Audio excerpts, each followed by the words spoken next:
నిజాలను నిర్భయంగా సినిమాల్లో చూపించడం తనకు అలవాటు అన్నారు ప్రముఖ డైరెక్టర్ రామ్ గోపాల్ వర్మ. ఈ నెల 23న విడుదలయ్యే వ్యూహం సినిమాలో నిజాలను నిర్భయంగా చెప్పే ప్రయత్నం చేశానన్నారు. తన సినిమా చూసి ఎవరు ఏమనుకున్నా తాను పట్టించుకోనని తెలిపారు వర్మ.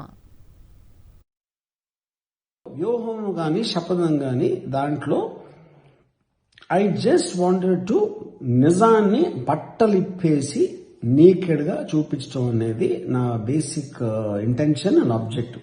టీడీపీ వాళ్ళు జనసేన వాళ్ళు చూస్తారా అంటే నేను దానికి ఆన్సర్ ఇచ్చానంటే చాలా ఏళ్ల క్రితం థియేటర్ అని ఉండేది సికింద్రాబాద్ లో. దాంట్లో సెక్స్ సీన్ లో ఉన్న సినిమాలు వచ్చాయి.